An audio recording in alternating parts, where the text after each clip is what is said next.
Hmm. Hello, everyone. Welcome to episode 2 of Red Connections. What the hell are we going to call this? I should know that before I do Just, this. honestly, we could probably just come up with a name for it Which- as we record, do it Okay. organically. All right. Okay, Uh, we can do that. we can just say, welcome to episode 2. Rome. We're two white men talking about Yeah. Rome.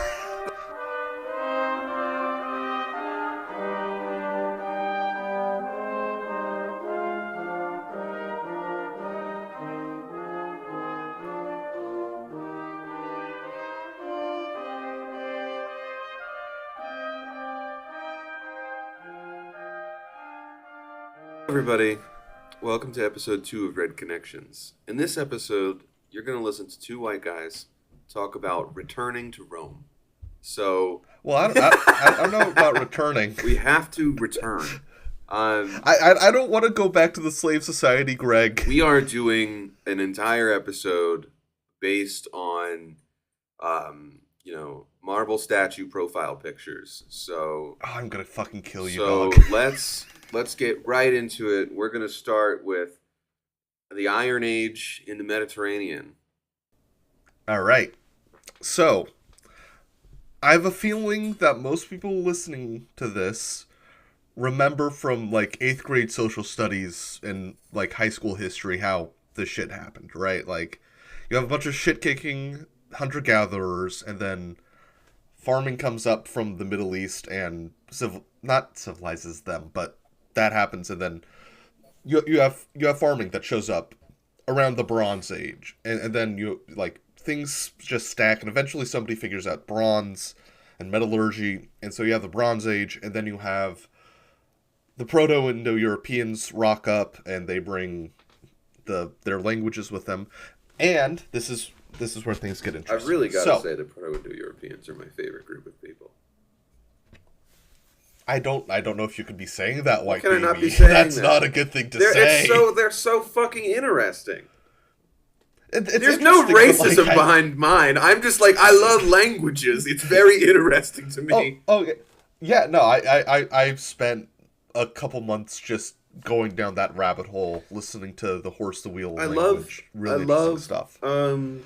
how languages developed, and I love how, Yeah. like, a good half of the world all speaks a language based on those, like, horse guys. Yeah, well, I mean, a good half of the world speaks one of the languages that was just a shitty regional language from Central Europe, from Central Italy, which we will get into.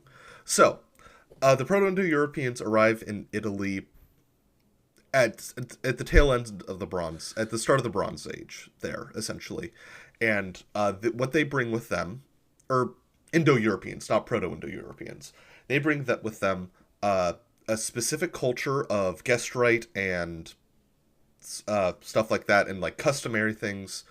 A thing called the Urnfield culture, which is essentially a way of burying people in a specific way, mostly via cremation, and religion, which is what becomes like the kind of our idea of like Roman paganism, and not necessary, and also the Italic, what would become the Italic languages, which at this point I don't, if off the top of my head, I don't think they have actually diverged from the Celtic languages yet.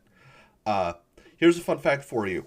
The two most, the languages that are closest to the Romance languages are the Celtic languages, actually. Because they both kind of split off at around the same time. So, John, who did these Indo-Europeans replace on the Italian peninsula? Well, that's a complicated question, because we don't really know. And by and large, they didn't really replace them. Because the Etruscans, who are, I think the consensus is that they were one of the indigenous groups of the Italian peninsula, or the closest thing you get to an indigenous group, because here's the thing, indigeneity doesn't really work outside of North America and Australia. As a concept, gets very hairy very quickly. But groups like the Etruscans, who by and large didn't actually get wiped out. Until later.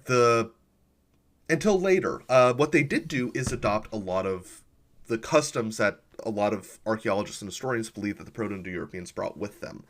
And I'm going to bring in a concept here, this called the headless state, essentially. So this is a term that originated, if I remember right, in anthropology and history of Central Asian tribal dynamics. Basically, it's the idea that there isn't really a government, there isn't a state, there isn't a hierarchy, but there's this shared network of peers and like an understanding of how competition works and a shared cultural political dynamic, right? And this is the same way that the Celtic languages worked. And again, a lot of these were the same, just two war bands that split off essentially. Basically, what happens is that there's this development of a shared space between these proto princes, like warrior chieftains, who, as tiny agricultural villages grow into like proto cities, right? Like what happened in Rome was that there were 7 well defendable hills that were on a very good crossing of the Tiber, and so villages popped up on those hills, and they just sprawled into each other. Rome was basically early Iron Age Los Angeles or Dallas Fort Worth. Fuck yeah. I don't know if that's a good thing, but I like that. Like think of the dynamic like that, like proto sprawl. Like that's how these cities are forming. And I must emphasize, this is an independent phenomenon. Civilization did not come to Europe from the Phoenicians and the Greeks, like kind of a lot of earlier history. Italy was a early independent center of development, primarily because of enormous mineral wealth in Etruria. Basically, this like kind of like where Genoa is today, like kind of in that like northwestern Italy. And so that's Italy in the early Iron Age. It's like these little nucleating centers of power. Linguistically, you have. I'm going to pull up a map real quick. It's like a dozen different things that are going on there. Yeah, I mean, like, we cut this. I need to look up the linguistic map of Italy. There we go. Shit. There we go.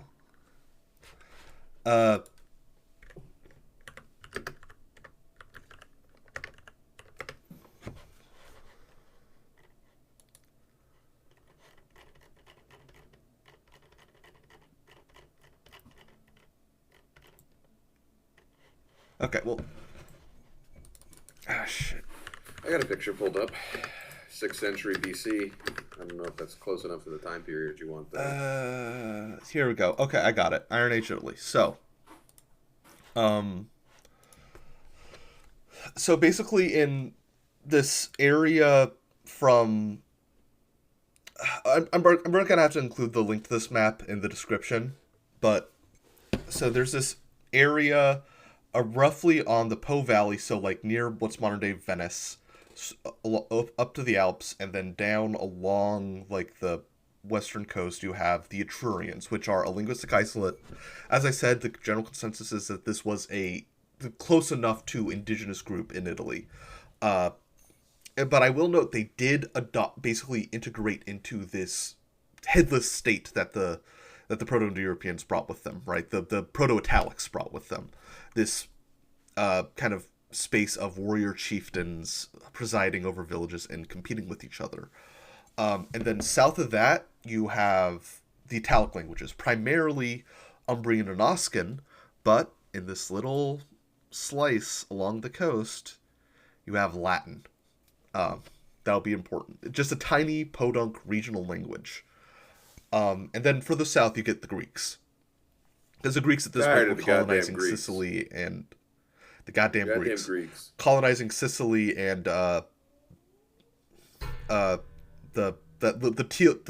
heel and toe of the boot, right?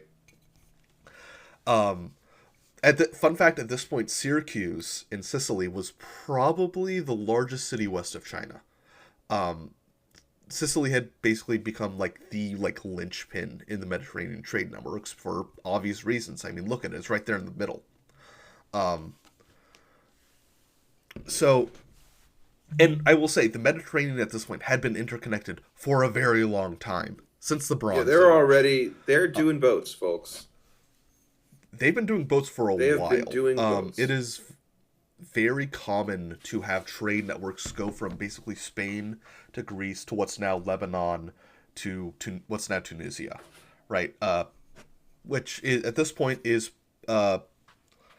controlled by a colony of the Phoenicians from modern, I believe, Tyre, so in modern day Lebanon, Lebanon. North, uh, and it's that's Carthage, which will be important later.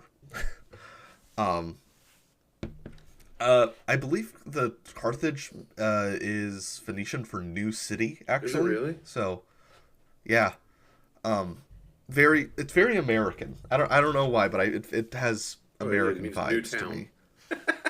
Yeah, Newtown. Like there's so many fucking new towns here. So that's Rome. And as these cities develop, these warrior chieftains become warrior princes and become essentially warlords. And so what happens is and these warlords become extremely mobile. Essentially what happens is that you have these families with private armies essentially flitting between cities trying to get the best possible deal they can. At this point, cities weren't really polities, they were prizes fought over by these warlord families, Mhm. right? Um it creates this really interesting, and so that's where this competition is largely, it's over territory, it's not between territories, if that makes sense, right? Um so you have these proto cities and straight up cities, mostly centered around Etruria and now in Rome. Rome's value was in that it was kind of like this bridging point between Etruria and the rest of Italy, mostly the Greeks, because again, it's on a ford in one of the major rivers in the area. And just so everybody is kind So of aware, like the geography of Italy is not super forgiving for like fast movement, yes, especially north to south. There are mountain ranges that and east crisscross west. the entire peninsula. There's a big spine across Yeah, it going from Rome, across to the other side. And there's not even that many cities on the other side. If you go to the other side, though, no it would take you days in this time period. So you'd have to walk. Yeah, weeks you'd have to go probably. either around, you'd have to get on a boat and sail around, or you'd have to like risk life and limb going over very high mountains to get to the other Yeah, side. dealing with a bunch of mountain people. Yes. Um, Nobody wants to deal with the mountain people. Mountain people are weird as shit and very hostile to they're any always intruders like all the way up this. to the 19th century. They're always like this. Yeah. Yeah, and honestly, there's nothing really of value up on the other side of the mountains from Rome other than the Po Valley. I mean, I say other than the Po Valley. The Po Valley has as much population in it as the rest of Italy combined. Um, then and now. Um, and so for those of you at home, the Po Valley is kind of like that northern triangle between the Alps and the rest of Italy. It's like the Um, only solidly arable land in yeah, Italy. Italy is, for the most part, like the Mediterranean climate, for those of you unfamiliar, is LA. Like it doesn't rain yeah, that often. Like it's a very relatively dry country. yeah. That's why, I mean, hell, that's probably why so many Italians are in San Diego. Is It reminds it's them of very home. dry, it's very scrubby. And so yeah, it's the Po Valley and Campania. Those are like the two main like location nexi in Italy. Um, I could make a personal and argument for there so being a third. which one? Naples. Oh, Sicily. No, Naples. Yeah, well, Naples isn't Campania. But it's not. You can't walk there from Rome. I Yeah, mean, it's yeah, its it's own okay. It's like the nexus. It's like the Greek Rome Yeah, at that time, yeah, yeah. Uh, especially for its religious well, Campania value. is different from Rome. It's like, uh, uh, You know what I'm saying? yeah. Okay, everybody should probably have a map of Italy as you're Everyone, listening open to up a this. map of Italy, but find one from 600 BC, and Yeah, then you'll see what we're or just talking open about. up Google Maps in satellite mode and turn off There's labels. really Like only you like can see the green. four major population centers at this time. So you've Yeah. got Syracuse in Sicily, which those people have yet to get over. You've got Naples a little further north on the boot, which is a religious center at this time because of the giant volcano, which we'll get to later. And then you've got Rome, and then you've kind of got the proto-megalopolis that is kind of the Etruscan settlement in the Po Valley. Yeah. Well, I mean, it's not going to be Etruscan for long because I think at this No. point the Celts come down from Germany and France and like take that. That's what Cisalpine Gaul is. It's just the Po Valley. Yeah. Uh, I'm not sure of the timetable of that. It's not really. I think this is actually no. This is relevant at this point because that's a tangent. We'll get to it. It'll come back later after the overthrow of the monarchy. So that's essentially the kind of space that Italy is at this point, right? So you have these warrior kings / warlords / princes flitting between cities, trying to get the best possible deal, work like all stabbing each other. It's a nightmare. It's a snake pit. This mass and very highly mobile, not just for the warrior princes, but like for craftsmen, basically for everybody who isn't a shit-kicking peasant, which is like 85% of the population. Yeah. It's a very mobile, very dynamic space, very multicultural space. And so that's what Rome is. It's like at this point, they're basically picking kings out of like this rotating cast of insane private warlords, and at a certain point, they come across they appoint this guy named Tarquin Superbus, Tarquin the Proud. And this guy's a dickhead. The legend, which is probably not true, this is all apocryphal, because here's the thing, civilization came to Italy, was in Italy from the start. Literacy came to Italy relatively late, so we don't have very good, solid records until I think about 200 years after this point. Which is unideal, but we are able to put some stuff, like the Romans loved to write their shit down later on. Yeah, like 200 years after the fact, which we can kind of match up with archaeological stuff and like Etruscan records, which is also a common theme throughout Rome. Which is why the last 200 years of Roman history is a fucking shit show, because everybody died, and then you had morons in like London trying to write it down. Yeah. And also that's why archaeology is so important. Italy is one of the most archaeological, intensely dug parts on the planet. So we have a very good archaeological record in this area, which largely backs up a lot of the written sources, but also kind of not some others. So, and Tarquin Superbus does a bunch of fucked shit. He just kind of fucks around the rest of the warlords and nobility in the city. And ends up happening, according to the story, is that he rapes the wife of one of the prominents in the city. And after or no, not the wife, the sister. And after, according to the legend, after she tells her father and her brother about this and kills herself because the society was intensely misogynistic and apparently, like, and believe that if you were a victim, you had shame. Again, this is something that we have to emphasize here. This was an intensely misogynistic society. It's not good. Rome was not good, folks. Like, Rome is bad, folks. This is a society that is so misogynistic that it makes feudal Europe look like a feminist utopia. It does. Like, there's like 6 people who are considered people in Rome at this time. Yeah. Again, here's another fucked thing about the Iron Age. Humanity is conditional. Like, this is part of the thing that makes me think, oh yeah, Christianity was kind of a net improvement because it introduces the whole idea of like universal humanity. I do legitimately think that the introduction of Christianity was a seismic shift on the level of like liberalism in like the human psyche. At least in the Mediterranean. Everywhere else. Other places had They had Buddhism, which is just better Christianity, Yeah. which is in terms of like politically and like psychologically, Buddhism is like so much better. Yeah. um uh so and so that's the story, is that someone is personally grievanced, and so a bunch of him and his friends kick him out and establish this like perfect, immaculately conceived republic. That's probably not what happened. Yeah. What actually probably happened was that this guy, probably still Tarquin, so probably still named Tarquin, lost a power struggle and got ganked by a coalition of these like princelings in coalition with the people actually living in Rome. This is the important part. Like, this is like the kind of not quite revolution. This is like the seismic innovation in Rome, is the alliance of the city with the aristocrats.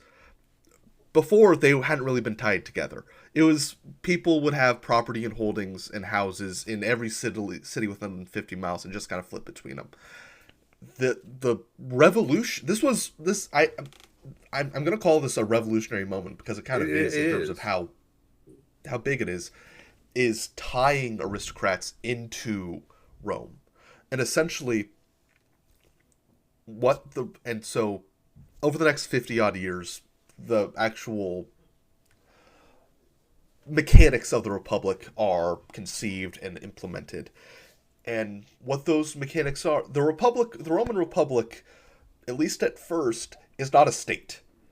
The Roman Republic is essentially rules for competition between these aristocrats, and a moderate and a damper on how that affects the rest of the people of the city.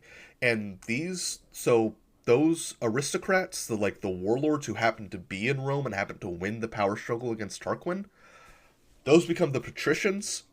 Everybody else is a plebeian. And so that's where these two distinctions come from, right? This, folks, if we're being Marxists, is one of the first instances of class consciousness in the fucking world.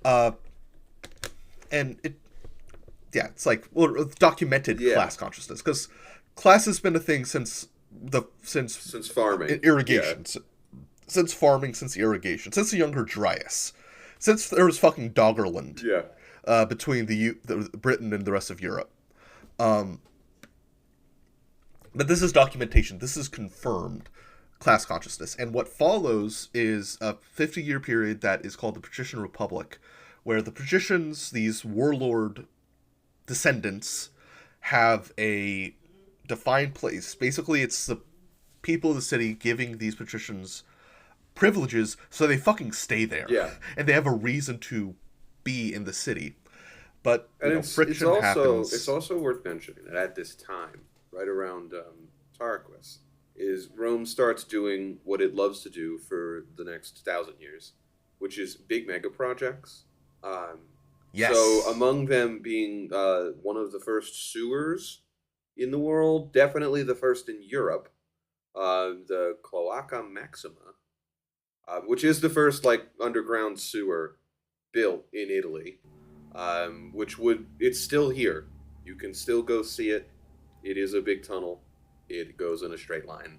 It dumps directly into the Tiber River. It took them 1,000 years to catch up to the Indus. Yeah, it took them about 1,000 years to catch up to what was going on in India already.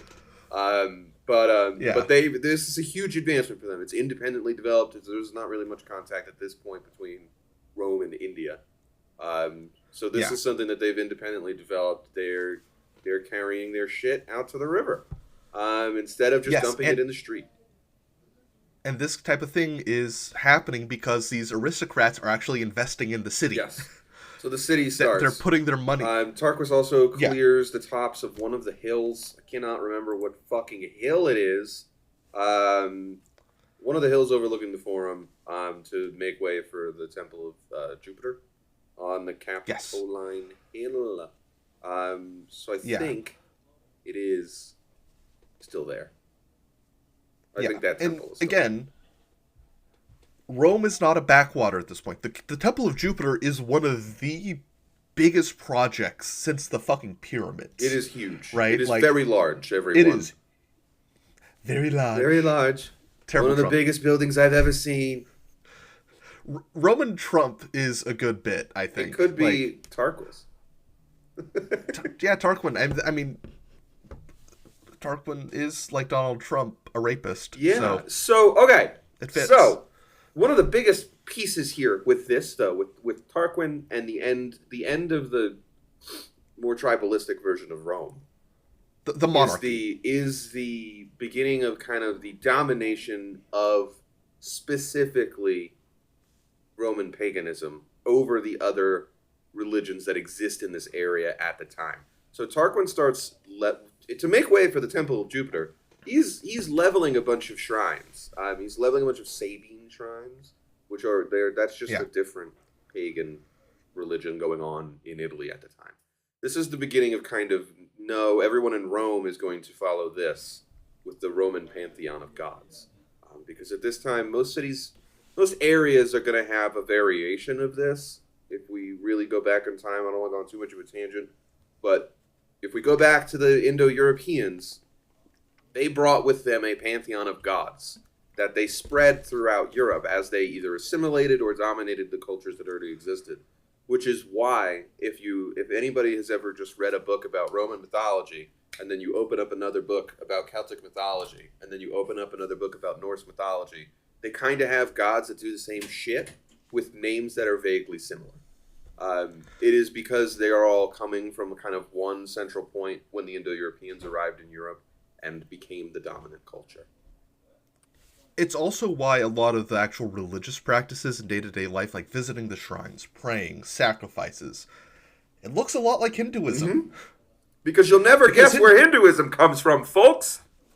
Hinduism is essentially just a much more codified and slightly theologically divergent. I don't think Roman paganism had the whole everything is an emanation from a single godhead thing that Hinduism does. They do, but it's very muddied, I think, by time because time and distance. Yeah, because like the Hindu religion is also from this point, folks. So let's just remember that Hinduism also kind of comes from there, but it never really had the same level of, let's say, competition on a local scale that European versions of this had, where every city is so geographically isolated from the other that over time they split apart a little bit more.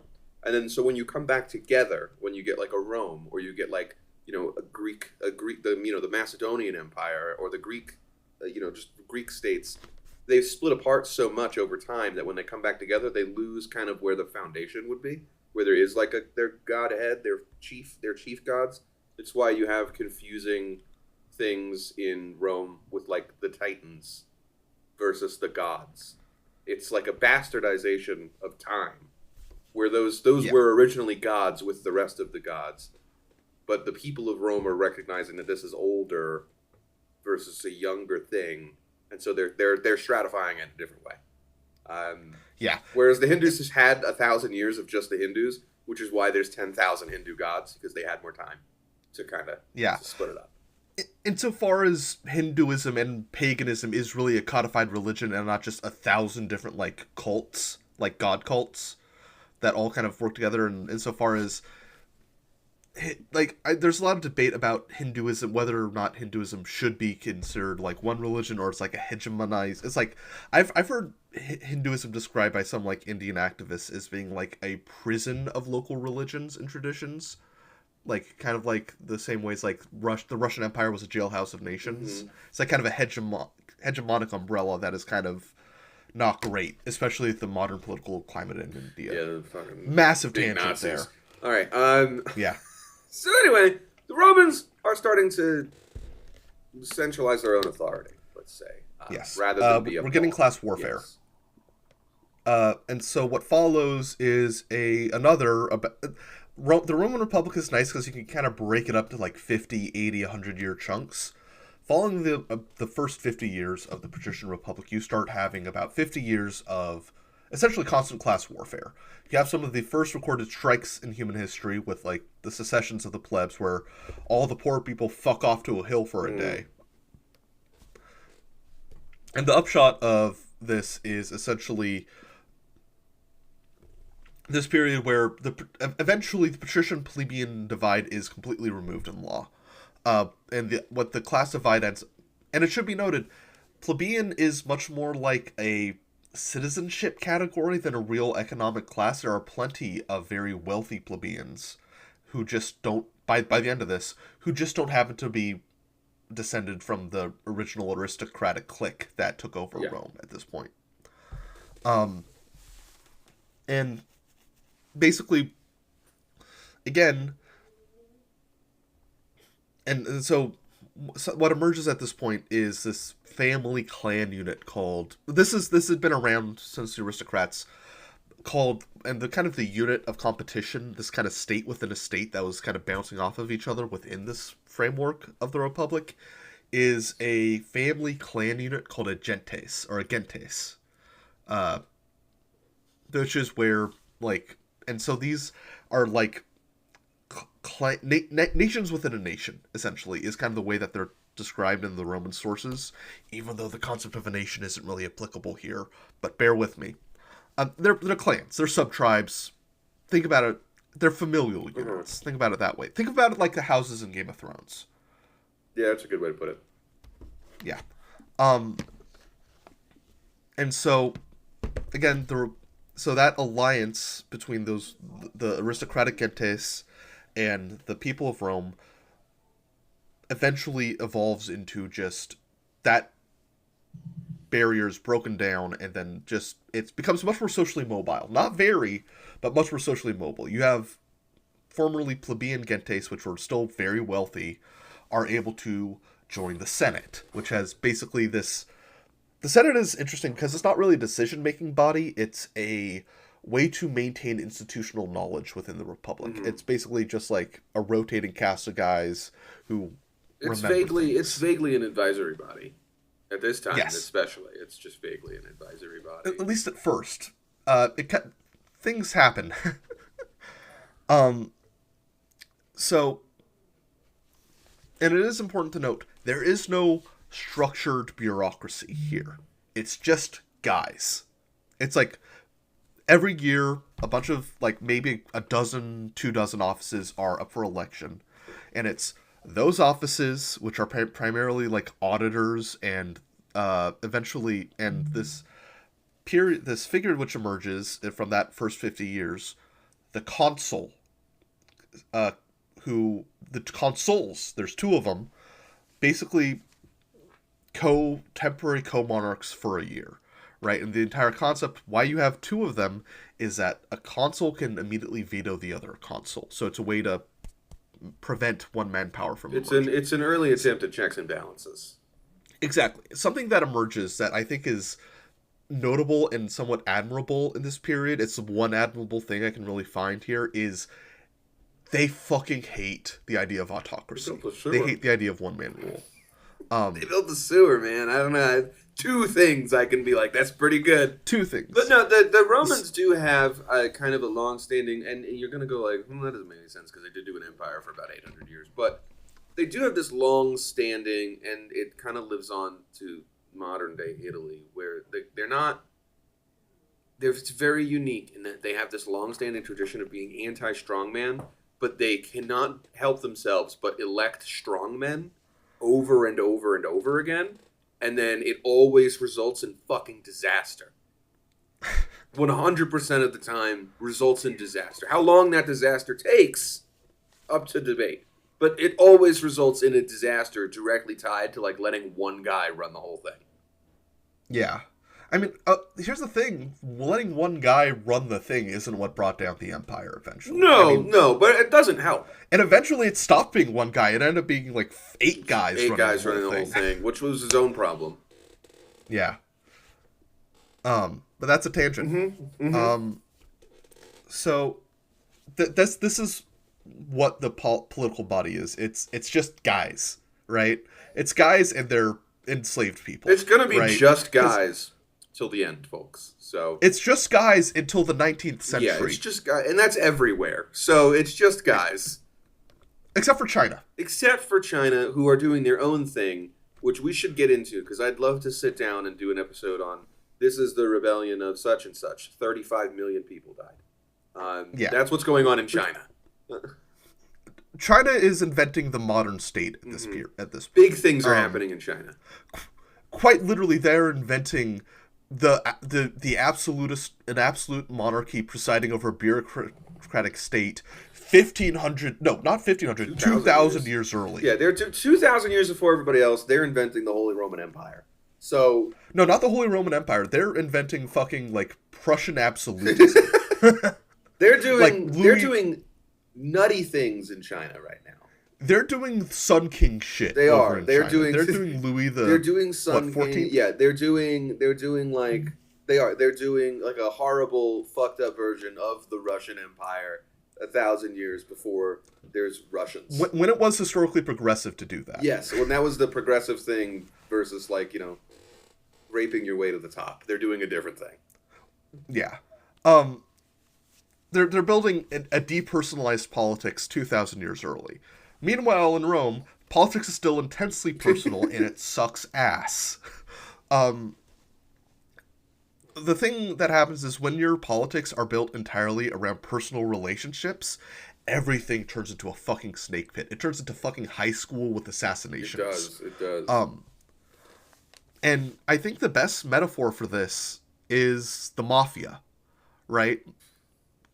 Like, watching The Sopranos and watching Rome, it's the same picture, right? Because they're all Italian. Criminal organizations like that, small-scale organizations like that, are really the only place you see that kind of interpersonal relationship equating to power in the same way, right? Where it's like, all intensely, it's very based on reputation. It's who you know.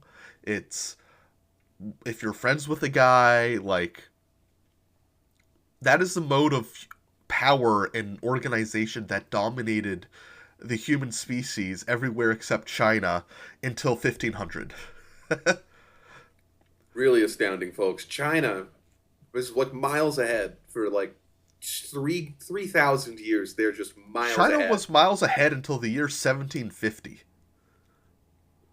India was too. When was India ahead till? India was ahead until probably the Persian invasion, and I want to say 1710. They had a run of really bad emperors. What? The English were already there. No, the English were there, but they were Dutch. Like as equals. They weren't colonizing yet. They were just there trying to. The trade deficit was still a big problem for the Europeans. I would say India is ahead until like the Bahamanis fall apart. No, they're ahead until the Mughals fall apart. No, I think by the time the Mughals are falling apart, there's already a pretty solid like Dutch and English presence in southern India. There's a presence, but it's just like traders in cities. Like there's no dominance. Okay. The English are operating as equals until the Mughals fall. It's really crazy, folks. We really one day need to talk about how fucking insane the English are for not only being evil as they are, but for pulling off what they managed to pull off. We need to get pinned on for that. It is kind of astounding they managed to pull it all off and do it. Yeah. It's insane. It's entirely off of the back of India. Well, it's just astounding they managed to take over India. Yeah, the British Empire was an Indian empire administered from Britain. London. Yeah, it's an Indian empire. From London. It's like, given long enough, India would have been, the tail would have wagged the dog. Absolutely. But it is like astounding, and they're evil bastards, but it's some sort of testament to some tactician somewhere whose name I don't know, who managed to pull this off. Because they did it. Even tactics, well, they did it all. They did it all in like 50 years. Like they took over the entire continent. It was blind luck and the fact that the continent basically turned into Germany during the 30 Years' War. Yeah. During the collapse. England kept appearing in moments where the local people had decided to balkanize.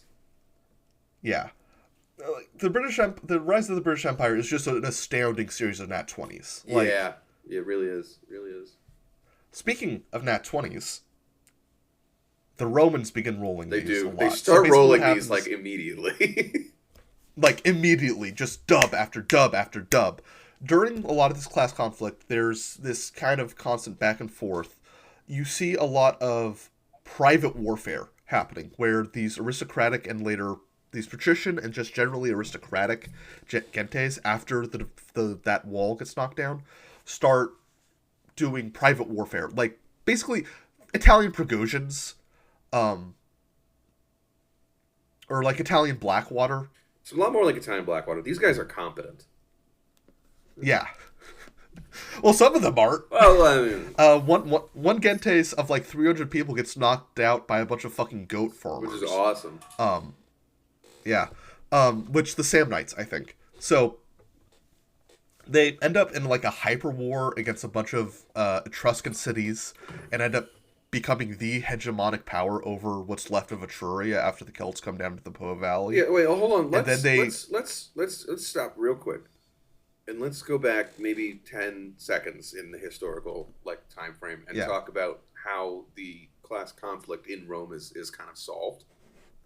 It's kind of brought to an early peace with the election of tribunes for the first time. Yes. So I don't know what year this is, but I do know what happens. Is the plebeians have they don't have a lot of rights, like none. Let's just say none for the sake of it, because they don't really have much other than like don't kill them, which is not even really fully enforced. So there's a famine in Rome, in I can't remember how it BC works. The early 5th century BC. There's a famine in Rome. Yeah. And the ruling class, obviously, the patricians, is not up for sharing food and sharing grain stores and shit like that.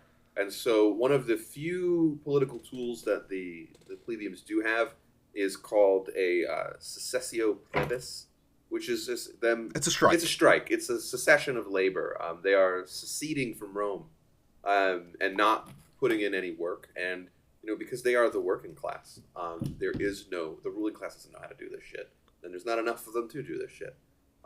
So in a way to kind of mitigate this class conflict, you get one of the first concessions out of the patrician class to the plebes, which is an election of their own body, the tribunes. So the tribunes were personally immune to like arbitrary arrest, detainment, murder by the patrician class, and this tribune class represented the interests of the majority of the people in Rome to whoever is consul. So this is kind of the thing that's kind of gluing Rome together, let's say semi-permanently. This is not something that lasts forever, but this is something that now becomes an institution in Rome that lasts in Rome until its fall. There are tribunes until the end. Their role changes, what they are changes, but that is their root. So right around this time, now you get the Gauls invading northern Italy from over the fucking Alps, which is insane. Everybody, the Romans loved to be like, the Alps are so hard to cross. Meanwhile, anybody who's ever kicked their ass ever walked across them first, over and over again. Yeah. So the Romans and the Gauls. See, I think the Etruscan conquest has already started. Because by 390 BC, the Gauls are fighting the Romans directly. Yes. And what ends up happening is that the Gauls sack Rome. They do. And this destroys the archives they have. This is why before this point is still technically prehistoric. Yeah, quite literally we're still just because we do not have direct sources. Yeah. That's why it's kind of vague. And this is the only destruction layer in Rome for the next 1,000 years. This is, again, kind of why... I mean, I brought this up last... I don't know if I brought it up this episode or last episode or the episode 0. But this is kind of why I think the Romans are... Why Americans are the successors to Rome, is because we are extremely cosseted like the Romans were. Italy is already one of the richest parts in the Mediterranean world. It is only going to get richer. Yeah, Italy the Italian peninsula rides the coattails of the riches of the Roman Empire until the 1880s. Like, until Italy is reunified, there are still multiple small, incredibly rich city-states because they are riding off of the wealth, the trade, the knowledge of Rome. Yeah, it's It's the bunch of labor aristocrats with three Yeah. Ks. Um, quite literally, because uh, after what ends up happening is that so cities at this point were mostly just really big farm towns, right? Like people would go out into the land around the city to grow shit, right? Yeah. What ends up happening over this period, like and a bit into the future, is that the population gets so big that the surrounding farmland can't really support it, and it's like kind of becomes impractical to go out to the fields every day. So once it ends up happening is that other than like a relatively thin strata of like craftsmen and stuff, is you have a bunch of essentially people living off the grain dole who don't really do anything, like Which is awesome. literal labor, like It's a welfare I state like to a degree. it's a welfare state. It's the first welfare state. Well, ever. China's doing it already. China. China's been The doing it first for a welfare thousand state years. west of China. Every time you say the first something in Europe, 85% of the time you have to China's say doing it first first. X west of China. Yeah. China's doing it. I think there are some areas like north of Chico in South America is probably already doing it because they are Yeah. also very large cities with kind of dog shit farmland, so they're already kind of like doing that. But in Europe, the root of our like you and me, John, our like cultural like understanding of the world is like this is first for here. So Yeah. Because we are Americans, we are part of the civilizational space that started in Rome. Like, I disagree. Our civilizational space started in Germany. well, I would contend that it started with the merger of those two. Because that is what Possibly. feudalism was. It was Possibly. I could make a good argument that mine starts in Arabia. Because I'm Spanish. well, I mean, okay, we live in America. We are I Americans. know, but I'm saying I'm Spanish. So, technically, my civilizational Motherfucker, space... I'm a quarter Okinawan. I could. Yours claim could start in descent. China! You could do China! Yeah, but I could do China, but I don't because that shit ain't genetic. I know, It but is it's funny. cultural and political and You linguistic. should start telling people you're Chinese, though. No. Just be like, my name. Yeah, yeah. John, extremely Irish name, and then I can just, but I say, oh yeah, and then I can pull out the fucking Out the family my tree. second middle name, which is so obviously, like, not, like, You it's pull like out- very Yeah, Japanese. you pull out the family tree and you go, all right, so here is where I received the mandate of heaven. And also, nothing is more beautiful to me about world history than the fact that the mandate of heaven was independently invented about a dozen fucking times. Oh, no, yeah. They're doing the mandate of heaven. Folks, they're doing the mandate of heaven everywhere, folks. The mandate of heaven exists. The Ottomans were doing the mandate mandate of of heaven exists in China. It exists in the Congo. It exists in Peru. It's in Mexico, No, I mean- folks.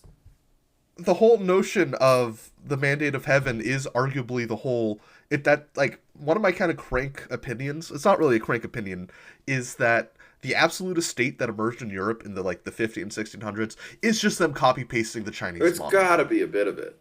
Although there's not that Yeah. much contact going on. I'd say the Russians are the No, closest. there to is. it. There's contact starting in. I would say direct contact starts in the 1400s. I know, but not much more than some fucking cranks who got on a boat and spent 10 years on that boat. I would say real. Also, well, I mean, the Silk Road is the thing. They're getting texts like the Arabs are in direct contact, and they're in direct contact with the Arabs. But the Arabs, well, they're not in direct contact with the Arabs. So there's a huge there's established community. There's established Arabic communities in fucking Korea. Yeah, that's a super cool. But I'm saying the Arab world and the Christian world are not sharing cultural knowledge, which is why the Arab world was so far they ahead are. for That's a while. the fall of Constantinople, and the Crusades create this. There's an enormous amount of interchange. Yeah, but I don't know if we're counting the Ottomans in the same realm. Let's say like the Persian state had a lot more Chinese influence than the Ottoman state, and the Persians were not really. They didn't need to yap with a bunch of fucking mud farmers in Europe that much, because you have Europe by the time of right before Europe decided to get filthy rich because they knew how to build some boats. They were a bunch of fucking mud farmers. This is a backwater. Yeah, there were mud farmers and a couple of decent bankers. That was it.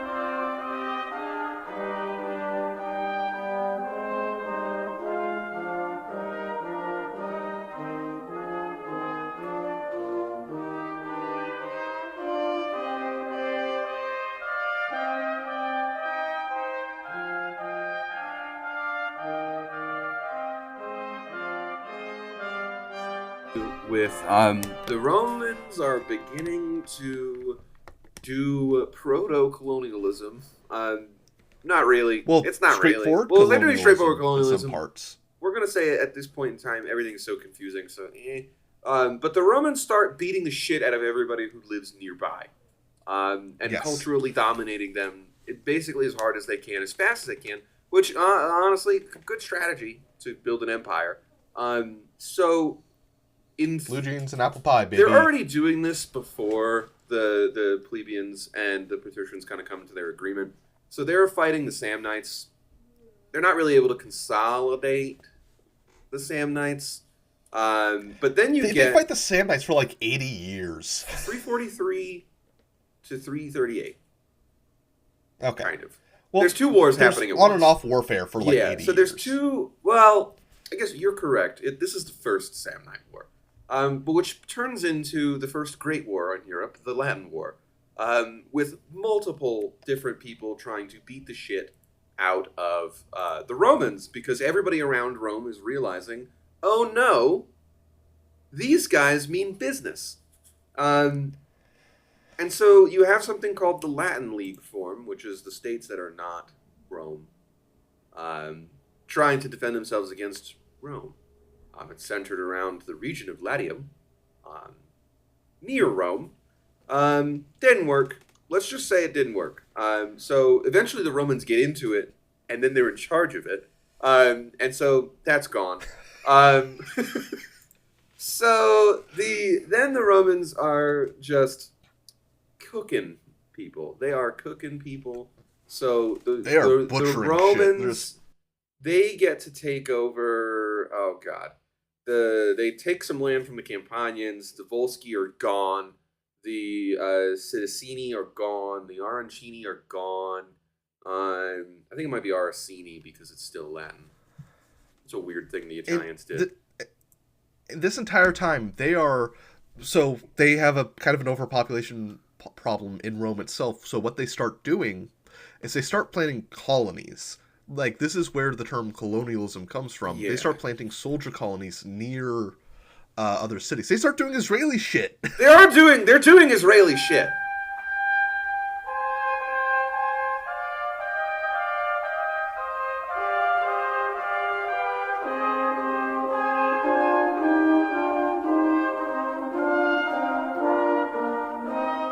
So we get to what is one of maybe my favorite. We're skipping over some shit here, but let's just understand, folks at home. Rome is expanding. They are one by one knocking out their neighbors until we get to one of my favorite Roman expansion wars from the early era, the Pyrrhic War. Yes. So we're doing the Pyrrhic War. Oh, actually, I think this is this pre or post Carthage? I think this is post Carthage. This is pre Carthage. Oh right, yes, because they get the southern peninsula. This is Magna Graecia in on the boot. Yeah, this is them taking over the rest of the boot before they have to deal with the Phoenicians. I will say something to note. Technically speaking, they are not annexing a lot of these cities. They are forcing them into alliances. This is technically speaking a confederacy still. Yes. So essentially, these places still keep their method of local government. It's just that they pay a varying level of taxes to Rome, or they have to fight the same wars. They have to provide troops to the army, but they don't have representation in the Roman Senate or in the Roman government, such as it is. They can't stand for elections. They can't vote. They are nominally independent cities in alliance, but what they really are is colonies. Colonies in the sense of... We're in a time period. Okay, we're in a time period where communication is slow. The Romans have, at this point especially, have not really developed their great network of roads and trade. They're not really central to Rome itself. These things exist, but the Roman roads are not built. There's a few local to the Roman area, but this is not like the Via Appia that goes across the entire country. We don't have that yet. So communication is slow. The Vias are mega projects on the level. Basically, they're the equivalent of like the American interstate system when they are built. It's a huge jump. It's like building the Great Wall of China. Like it's the same kind of expenditure China made, trying to keep out the Mongols that the Romans did, trying to get everybody in.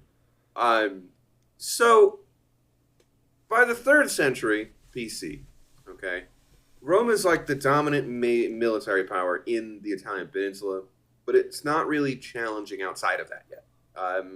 There's like occasionally skirmishes between Roman like ships, and like they're sailing into a harbor and being arrogant fucks about it. And then so somebody will sink. They're Americans. Yeah, they're Americans, and so then that local polity will sink a fucking ship, and then the Romans will be like, "Oh, fuck you," but they can't really do anything about it yet. So what we do have is the Pyrrhic War, which is where the Romans really start to solidify their control of the entire peninsula, most notably the south, which until this point has been Greek. Culturally, it is Greek, and it is its own. They're its own polities at this point, I think, because Alexander's empire is gone. It's falling apart. I don't think this place was never part of Alexander's empire. These were always this was a collection of city-states. I think he would have considered it part of his empire, though. Like, they're the Greek states. No, he only conquered mainland Greece and then the Achaemenid Empire. I never say that. He never really went westward. He'd never considered them. They're part of the Greek world, but they weren't part of his empire. Okay. So here's what we're going to do. And this area was called Magna Graecia, or Greater Greece. This was considered part of Greece at the time. So here's what we're going to do, and I'm going to just read you guys something because it's a little confusing. So, in 282, several Roman warships entered the harbor of Tarentum. Tarentum is just like, I think it doesn't exist now. It's a little harbor city. It does. It's called Toronto. Oh, it's now. Toronto. All right, so they enter the harbor in Toronto, okay, which gives you... Not our Toronto, the place that Toronto's named after. So you get... the local Tarentine government doesn't like these Roman warships entering the area. And so they sink some, which is followed up by the Romans wondering where their ships went. And so they send an embassy to Toronto to be like, what's going on? At which point the Tarentines insult them greatly, which in this time probably means that they probably told them to go fuck themselves and will kill you. And then the Romans... They just start saying Dracula Flow shit. Yeah, they're just being assholes. And so Rome declares war. As one does. There's a hopeless situation, obviously, here.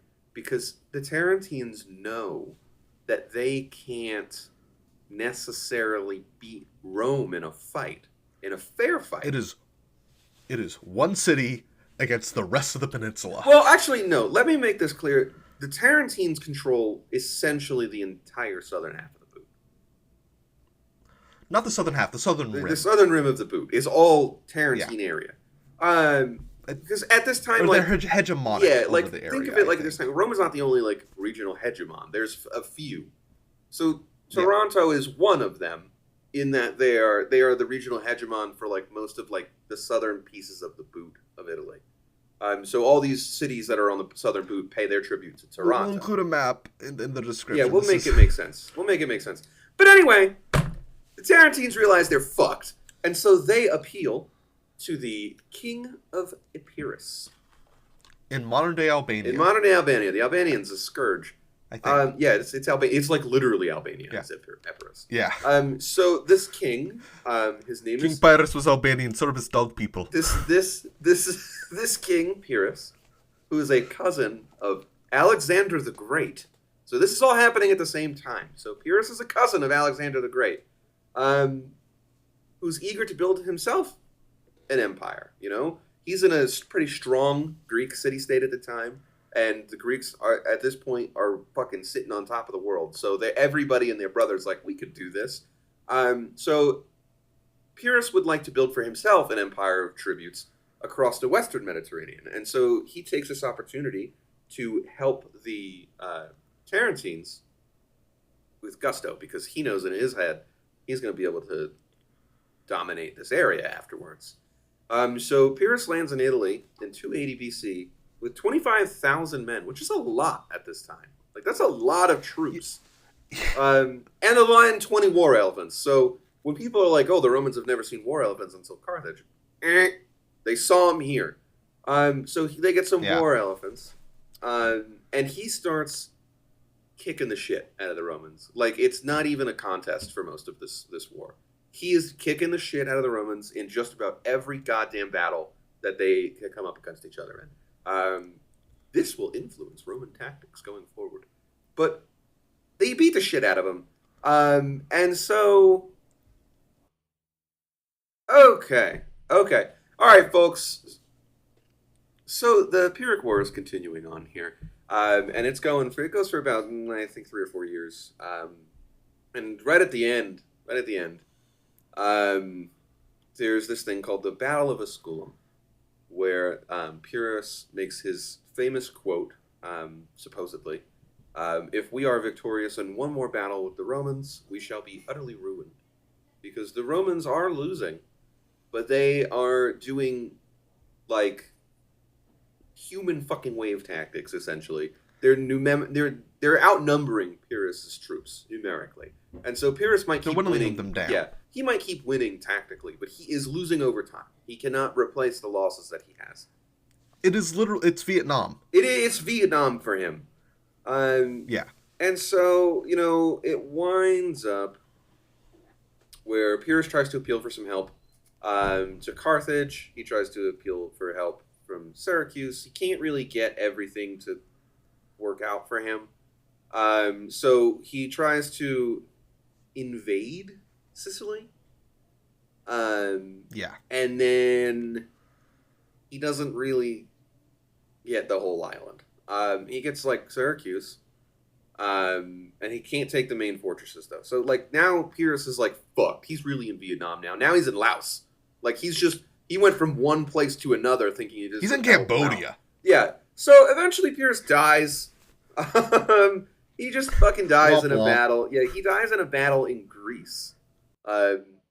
So let's just make this make sense just a little bit. So Rome is fighting Pyrrhus, okay, which is an alliance. Pyrrhus is leading an alliance between Epirus and Taranto. So these are two states that are close together, separated by a little bit of water.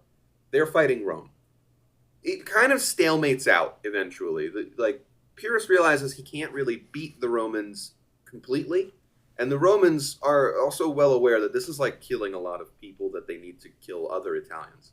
So it kind of stalemates out for a while, and Taranto kind of retains its independence for a bit. While this is going on, Pyrrhus is like, fuck it, we'll try something else, and tries to take over Syracuse and the island of Sicily from the amalgam of states there, including Carthage. This also doesn't really work out for him. He's known as being a very harsh ruler over this area of Sicily. They don't like him. He can't really hold it down. And then so eventually he goes back to Greece and he's trying to fight other Greek states because everybody's fighting everybody at this time. There is no such thing as real diplomacy. Everybody's just fighting. He dies in Greece fighting a guy who's ruling over Macedonia at this point. Antigonus the Second. One of the Diadochi. Antigonus the Second Gonatus. Yeah, that's one of the Diadochi. One of the Diadochis? Yeah. So he dies doing that, which at this point, the tenuous grip that he has over like this whole area. So if you're looking at a map, he's kind of controlling like Albania, the southern piece of Italy, and a piece of Sicily in a straight line. So that tenuous grip falls apart, which at this point, like right after he dies, Tarentum just submits to Rome, which kind of subsumes most of the peninsula south of Rome into the Roman Empire or Roman Republic. Basically, everything except for the Po Valley is now Roman. And by the way, for the people at home, the Diadochi are Alexander's generals and their descendants, kind of the warlords that took over the empire after he died. Yeah. So now you get a brief period of peace in Rome, a brief period of peace, in which point Rome and Carthage are now very much aware of each other. They are the two dominant states in the central Mediterranean. The Romans obviously controlling the north, the Carthaginians controlling the south of the Mediterranean. Initially, they are friendly. They are friendly towards each other. They were allied in trying to kill Pyrrhus for like 15 years. And so there's not like a lot of hate there originally. But the Romans are starting to feel a bit threatened. Um, Carthaginians, if we're going to be so straight up and honest here, are the more successful of the two polities at this time. Yes. Carthage is controlling large swaths of the African trade network. Basically everything that comes out of Central Africa goes through Carthage, because that is, not for nothing, kind of the only big city. Other than Egypt, which is still doing its own fucking thing at this point. Egypt is I think a Greek at this point, kingdom. Egypt. Yeah, it's the Ptolemies. Yeah, it's a Ptolemaic Egypt. They're doing their own fucking thing. Not really. They're doing fucking Targaryen incest shit. Yeah, over and you there. have to understand that at this time, both the Greeks, the Persians, and the Egyptians all view what's going on in the Western Mediterranean as kind of the savages are fighting again. This is not important to them as long as the shipments of tin still make it to their harbors. They don't care what happens over there. So the Phoenicians, which is Carthage at this point, are a rising superstar. They are doing all the same mega projects that Rome does. They're doing all of the same shit. They also invented our written language. So the Romans are stealing shit from them. They're stealing the letters. So the letters that we use are Phoenician in origin. Well, the alphabet was originally Phoenician in what's now Lebanon. Yeah. Then the Greeks took it, and then the Romans took it from the Greeks. I thought the Romans took it directly from the Phoenicians. No, the Romans took it from the Greeks. Okay. And then changed it. So, yeah. Anyway, this is what we're dealing with here. This is a cultural hegemon that still lives on today. It's our letters. That's what our written language looks like. If you could read Phoenician, you could probably go back in time and figure out what they're trying to say because the letters are close. I don't know. Have you seen some of those alphabet scraps? They're pretty. They're not that bad. They're closer to like Greek, ancient Greek text. Yeah, but like once you figure out, if you could understand what the language is, the letters are phonetic. Hence, the phonetic alphabet, folks, is Phoenician. Yes. Which is why we're one of the few, I will say, like other languages don't do that. Yeah. I will say the relationship between Carthage and Phoenicia in Lebanon, it's like, it's the United States and Britain, or like Brazil and Portugal, right? Like, they were originally a colony of these societies, I think specifically the city of Tyre. Yeah. And it's grown so much more influential. They basically had hegemony in their own colonies in the Western Mediterranean, in like Spain. Cadiz, modern Cadiz, was a Phoenician colony that came under Carthaginian influence. Yeah, and so like the Punic War, we're going to get to the Punic Wars in a second, but to understand what's going on here is that right now, the Carthaginian Empire, polity, whatever you really want to call it, because we don't... Confederation, alliance, we don't have a lot of good written records, because guess who burned them all down? The Carthaginian state, essentially, is bigger than the Roman Republic by a lot. It controls a huge swath of southern Iberia, all the way up the African coast, all of Morocco. Southern Iberia would not be until who was the Hannibal, until Hannibal's time. I know, but we're just talking about Carthage. Yeah, Southern Iberia was Hannibal's conquest. His dad conquered that after the First Punic War. Oh. All right, so they control... At the time, they're really just controlling the northern fringe of Africa. They're on the northern fringe of Africa. They're also in control of those two islands off the coast of Italy, Sardinia and... I cannot remember the other ones. Corsica. Sardinia, and they control... Sardinia and Corsica, and they can have a controlling interest in western Sicily, which will cause problems. And you'll never guess with who. Yes. So do you want to do the Punic Wars, or we're at an hour? Yeah, I can do that. I will say... From what we know, this might just be Roman projection, but the Carthaginians had a pretty similar political system to the Romans. They had an equivalent to consuls. They had a senate whose membership was based almost entirely upon wealth instead of familial status. They are the Carthaginians are the good guys here because they are basically proto-capitalists. The Carthaginians, I think objectively, are the good guys in this whole thing. Yeah. They really are just kind of getting shit on, though. And they don't have a standing army. Their military force is entirely based off their navy. You know what they're a good analog mercenaries. to? They're a great analog to the British Empire. This is a mercantile state. Yes. This is a state that builds its wealth on trade, not on conquest.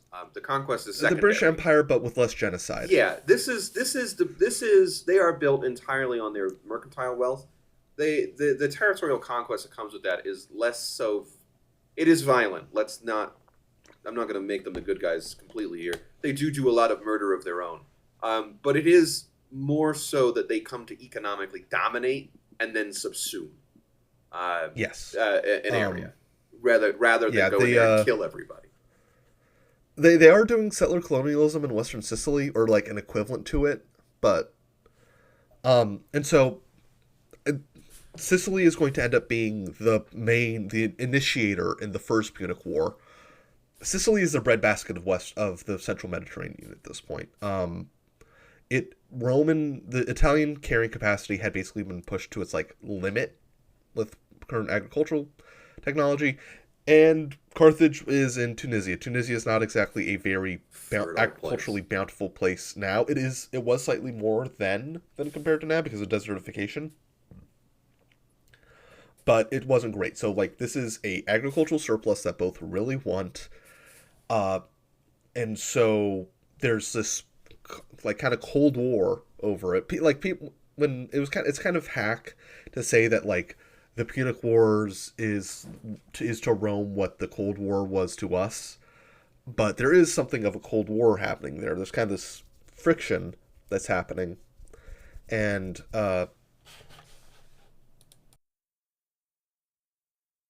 okay, so they did. Okay, I must amend my previous statement. They controlled the southern strip of modern Iberia. They would expand further north after this war. Okay. My apologies, Greg. Gibraltar is Gibraltar, Cadiz colony. The Carthaginian traders traveled as far as Britain.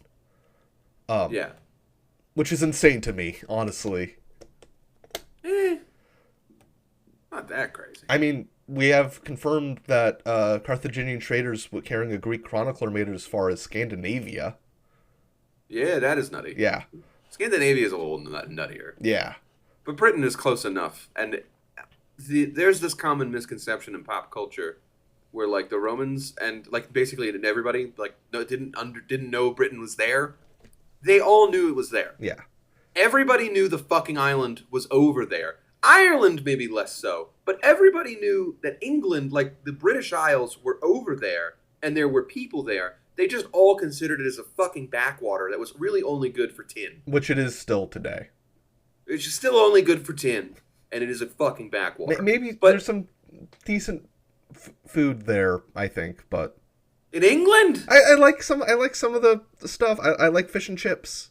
I like the beer. The beer is very good. Well, that's because they have nothing else to do. Yeah. And they stole it from the Irish. Well, no, like British, like top fermented ale is very good. They can go to hell.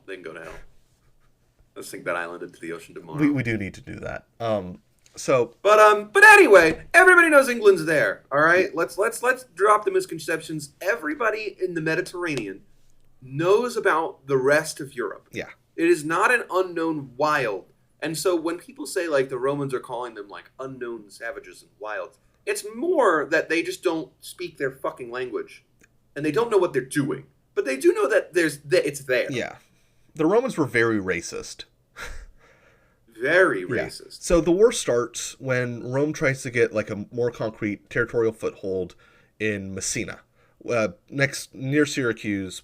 And so they try to be the third power, muscling in, and the Carthaginians don't like that. And so this starts a 23-year hyper war on and around Sicily. Just constant, just only the first of three. The second one I don't think really counts. It's more like just a curb stomping. Yeah. But this first war, it's almost entirely fought around Sicily for most of the time. Till the end. Yeah, eventually, what ends up happening is that the ruler of Syracuse, God, what was his name? Manius Valerius Maximus. No, wait, no. I'm sorry. Codex? No. Who the hell's the guy in charge of? Anyway, this is also the end of Syracuse being its own fucking thing. Yes, because the king of Syracuse Um, essentially he kind of flips flops back and forth, but by the end of the Sicily campaign, he is firmly in the Roman camp. Uh, People often say that this man midwifes the Roman Empire because he leaves Syracuse in his will to the Roman Empire, to the city of Rome, to the Republic. to the Yeah. Republic. So let's also brief. I'm going to do this in so fast. Syracuse is the third power. Like, understand that if you're looking at this and you're going, Carthage and Rome are fighting. Syracuse is the third power. It is not as strong as either Rome or Carthage, but it is very strong, and it is starting to do its own colonial expansion out into the Mediterranean. It is a very old city. It is still probably the largest city west of China at the time, and it is extremely wealthy. It sits at the linchpin of Mediterranean trade on the Strait of Messina. It is the only place that trade going from like France and Spain gets to Egypt. Trade at this time does not work the way it works now. Ships follow the coast. They stay within sight of land almost all of the time. They cannot navigate in open water. So being a city on a linchpin that you can see the rest of Italy from the island of Sicily puts you in the perfect position to completely dominate trade. You can see the rest of Italy, and you can see Tunisia from the other end of the island. Yeah. So very important place. This is basically the place that lets you hop. It's like a shortcut across. Instead of having to circumnavigate the entire Mediterranean to go to Africa, you can just go to Italy and down. Yeah. Very important place. This is like the where there's two circuits in In the Mediterranean trade world. This is where they meet. So Okay. this guy, the wild card, Rome ends up winning the wild card essentially, and this pushes the Carthaginians out of Sicily. And what ends up following is a very short and sharp Roman invasion of Africa, where they're literally on their home turf and are able to eventually beat the Carthaginians, in no small part because the Carthaginians run out of money to pay their mercenaries. Yeah, so the Carthaginians are hiring. They like at this point they've hired Spartan mercenaries led by Xanthippus, who they can no longer pay, and so they leave because they don't care. And then yeah, I mean Rome really is starting to dog walk the Carthaginians because the Carthaginians are starting to realize that this system of just having infinite money is not the same as having a standing army and being the Prussians, like the Romans are being. The Romans are the Prussians of the Mediterranean at this point. Yeah, so when this war begins, Carthage has absolute naval domination over Rome. Absolute, complete.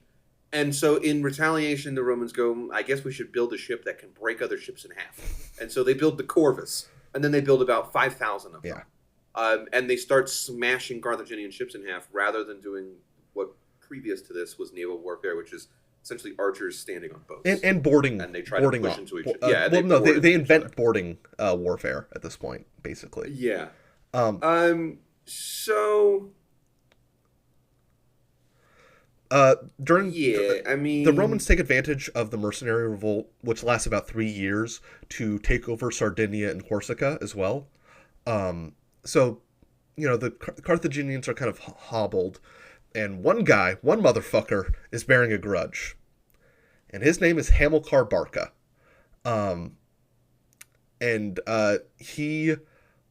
He ends up being exiled from Carthage for some bullshit political reason.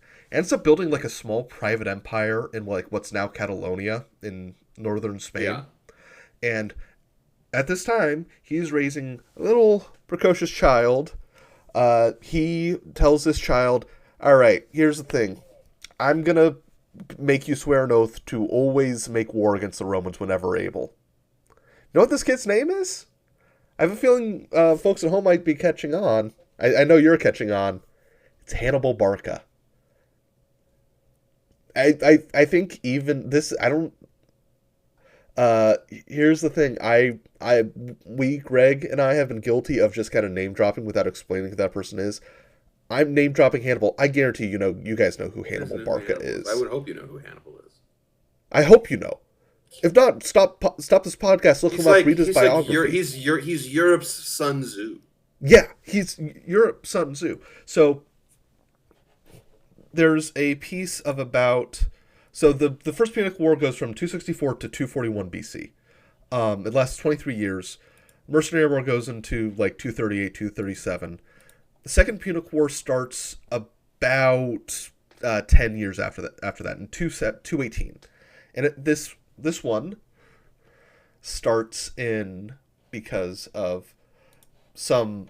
So the Romans at this time are building an alliance, are extending their empire / alliance network / confederation across the southern France, which had at this point was almost entirely Greek.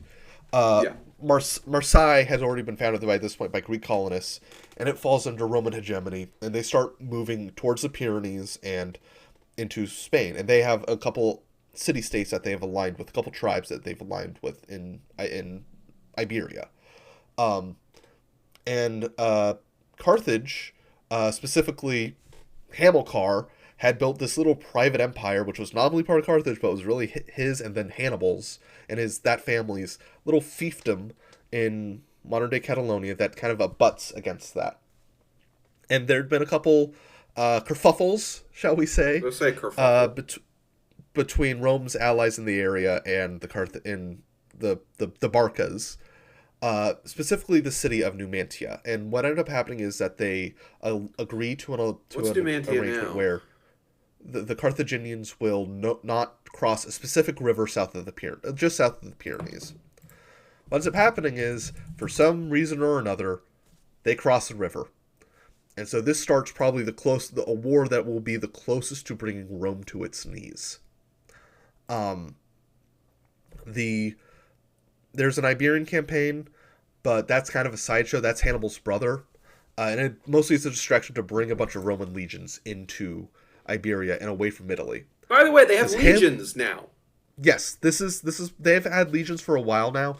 But during the initial Roman expansion in Italy, they were using phalanxes, like Greek-style hoplite phalanxes. The thing that they really innovated upon was this thing called the Manipular Legion, which is a much more maneuverable unit. And it was just designed for the mountains when they were fighting the Samnites. And it's like they cracked the code. They finally made something that can beat hoplites.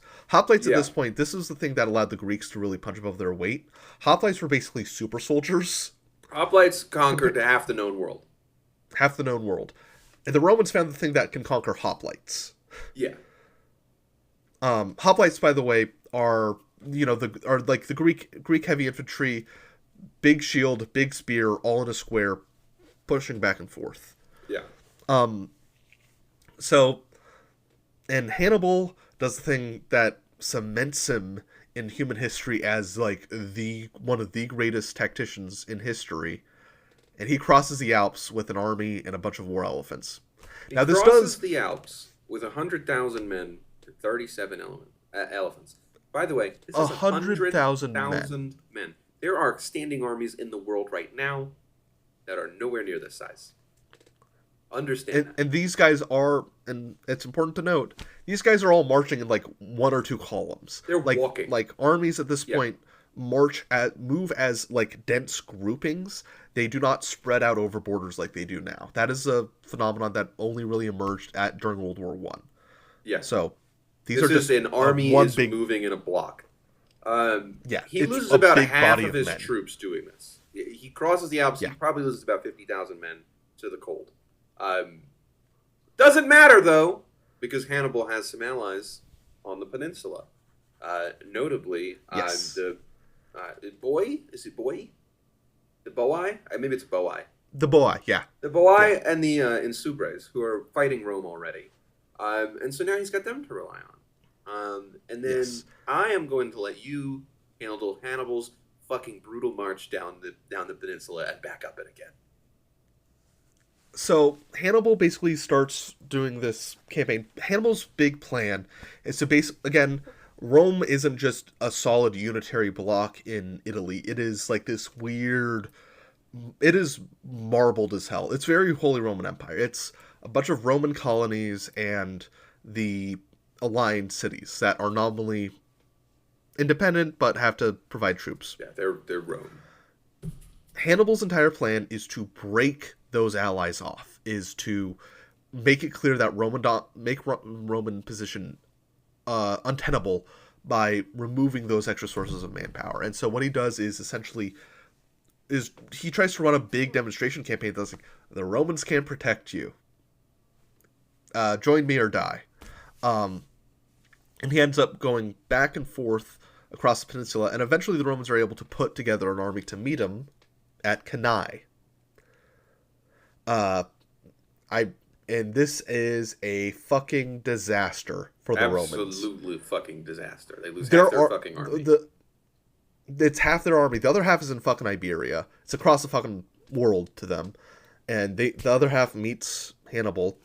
And this Cannae is, to this day, it is taught in military academies. Through a bunch of trickery and bullshit, Hannibal is able to entirely encircle the Roman army and hack it to pieces. Not a single man makes it out of Cannae. And it basically, for a while, until the Romans can raise another army, it gives Hannibal free reign in the peninsula. He's just wandering around burning shit down. Here's the part where he kind of fucks up. He does not march on Rome. He should have marched on...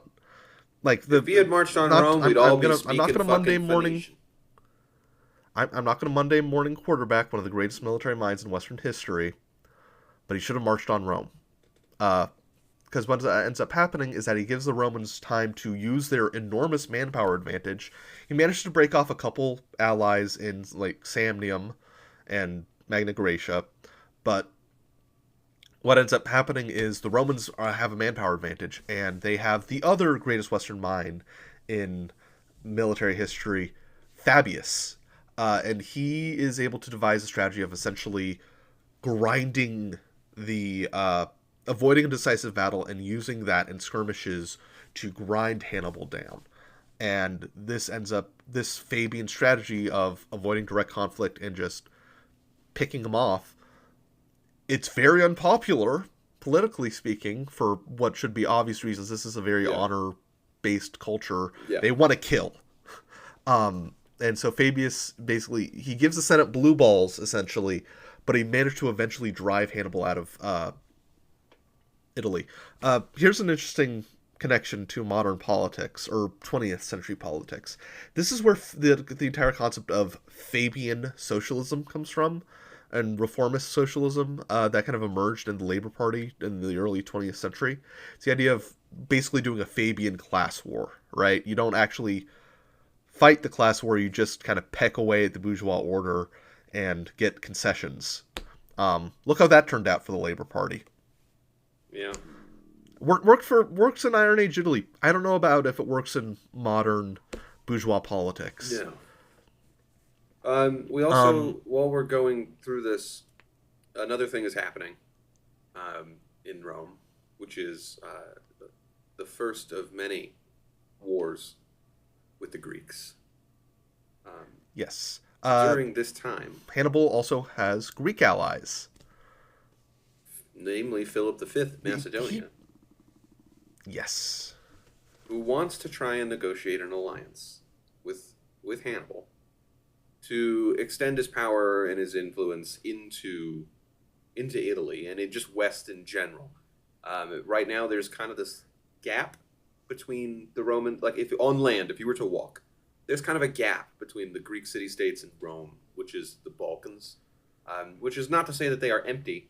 They are just not involved in this at all. There are city-states there in Illyria and modern-day Croatia. There's tribal communities. There's some proto-kingdoms there. They're just not, they don't need to be involved in this shit, so they're not. And so they want to start pushing their influence into that, which the Romans don't like. And so in a twist of fate, the Romans just managed to capture the Greek emissaries by accident and discover these plans, which then saw Rome start to go to war with the Macedonians. very limited land operations. They mostly are blockading the Greeks from being able to send troops to help Hannibal in any way. They did kind of occupy. They just kind of kept Philip occupied, and they wound up with a little strip of land, where they kind of solidified their hold over Epirus, which they had taken when Pyrrhus died. And this kind of anchors Rome into Greece. This is the beginning of direct Roman intervention in Greek affairs. So this is all happening. The Fabian strategy does work. Hannibal, how does this end? Does it end hilariously? Hannibal gets booted out of Italy because I think he eventually it's unsustainable. So he returns to Carthage, and then a Roman consul, Scipio Africanus, gets sent down to Carthage to kick his ass, to do another invasion of Africa, kick his ass, and he does so. They go back and forth. A couple cities get sieged, but the upshot is that Hannibal gets defeated, and the Romans win, and basically dismember Carthage. Carthage is basically just reduced to just the fringe of northern Tunisia. All their hegemony is removed and is oftentimes transferred to Rome. Iberia becomes a Roman park at this point. Sicily is fully Roman. Numidia becomes a series of Roman client kingdoms, and they've won. They've basically occurred complete hegemony over the Western Mediterranean. The actual terms here are Carthage has to give up all of its war elephants, its entire fleet outside of 10 triremes, which are just boats, but outside of 10 ships, all of its possessions outside of the core territory of Tunisia are gone. They have to be given up. And it is not allowed to declare war without Roman authorization. So it's also got a crazy war indemnity. 10,000 talents of silver. I don't really know what that means in real life, but it's a lot. It's more money than Carthage has. It's a lot of fucking money. So to take that as you will. So essentially, Carthage has now been condemned to be a minor power and client state of Rome, which does not stop this from happening a third time. But Rome has now completely consolidated its power over the Mediterranean. It is now the dominant power in the West, and kind of has free reign to do its settler colonialist project across Iberia, across France, because it is now a Roman lake. There is no competition from a power of its size or its development. Iberia at this point is basically to Italy and to Rome what the Americas will become to the Iberian powers, both in terms of settler colonialism and, frankly, atrocious war resource crimes extraction, and settler colonial and stuff. Silver. There's a lot of silver up in the Iberian hills, and that ends up fueling the Roman economy.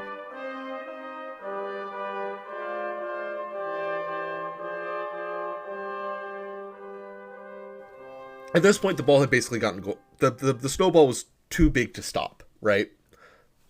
There was a couple of decades pass, and the Romans get really anxious about Carthage again. It's like kind of like the panic over Japan in the 80s, right?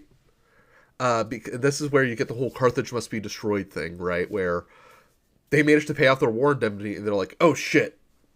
Oh god, they're really wealthy. Yeah. Oh god. And so what ends up happening is that Carthage gets into some kerfuffle with some tribes in the interior and sends a punitive expedition. And the Romans use this as an excuse to basically stomp Carthage into the ground. They siege the city. When the city breaks, they kill all the men and enslave all the women and children, burn the city to the ground, and literally salt the fields. Now, Carthage would be rebuilt eventually as a Roman city, but it would be a Roman city. Mm-hmm. Carthage, as an independent power, was wiped off the map. It's one of the first documented acts of genocide, like carried out by anyone. Period. Yeah. Outside of China.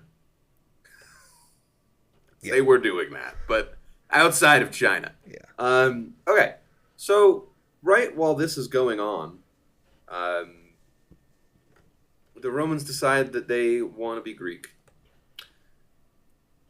and they proceed to, in the span of about 30 years, completely shit stomp every Greek city state one by one until they're Roman provinces. Yes, there's a couple of weird periods where they're initially just client states, and then there's this whole thing called the Asiatic Vespers, which is the second example of genocide, where basically all the Greeks kill every single Roman in their city, and then this is happening at that happens later. The Greeks doesn't really get provinced until like the civil wars that are kind of beyond the scope of this episode.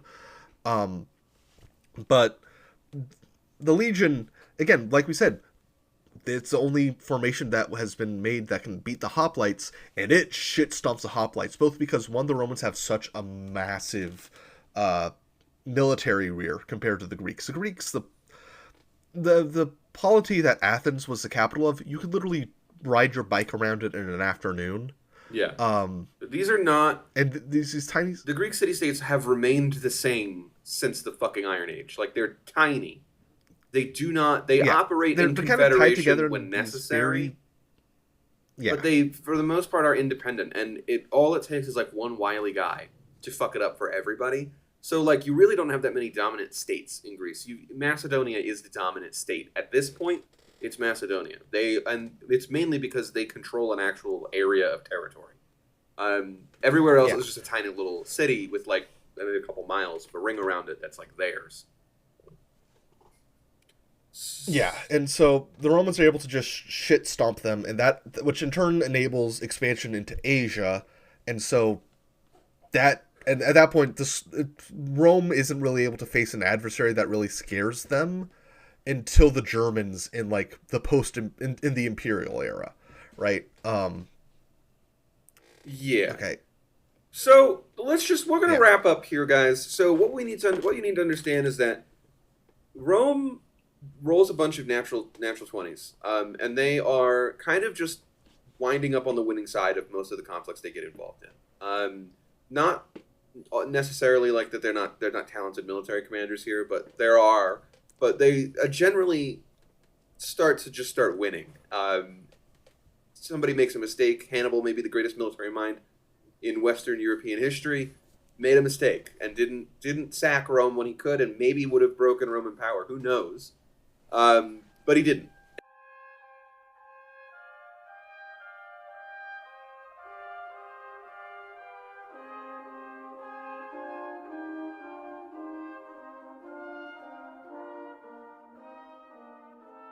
So anyway, guys, we're gonna start to wrap up this episode.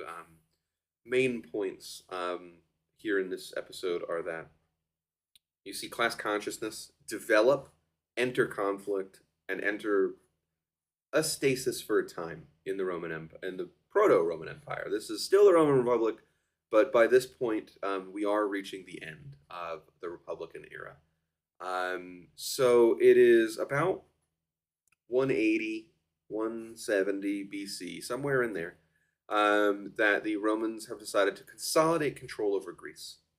They are already the most influential power in the Mediterranean, and what happens is they find a reason to go to war with Macedonia, who is the strongest Greek power at the time. They take that over. It's theirs now, essentially. There's not a lot to talk about here. It's pretty cut and dry. You've heard it all before in this episode. The Romans win. The Romans kind of take over the majority of the Greek city-states, either nominally or directly. These are now part of the Roman sphere. We will get into the kind of Roman civil wars in the next episode. But for this, understand that Carthage has been destroyed. They were the main rival to Rome at this time. The gates to Anatolia, the Levant, and Persia are now open to the Romans. The areas of France and Spain and Germany are starting to become areas of settlement for the Romans. This influence is expanding, and all throughout this time, Roman mega projects are picking up.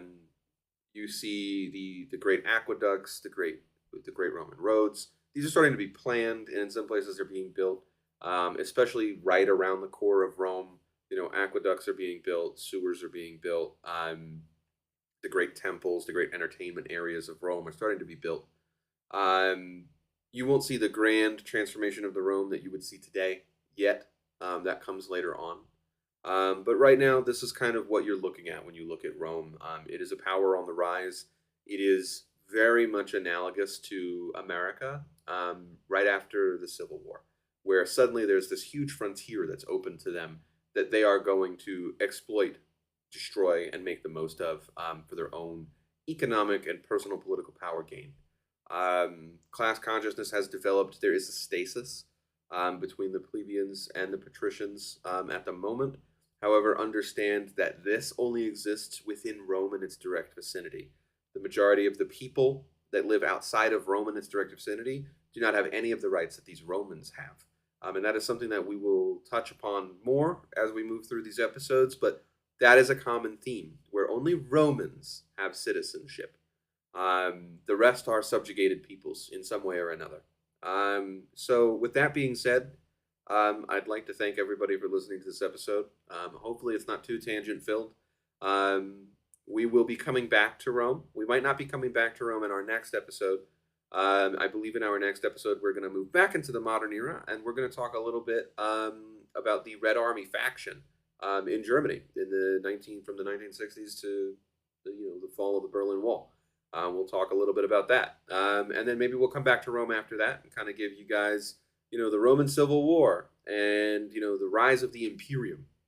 Because as you may have noticed, Rome lasted for a very long time, but we've moved through a lot of history today. We're already close to what we would consider the Common Era with Christianity. We're less than 100 years away from that starting. So keep that in mind, and we will see you guys in the next episode. Bye-bye.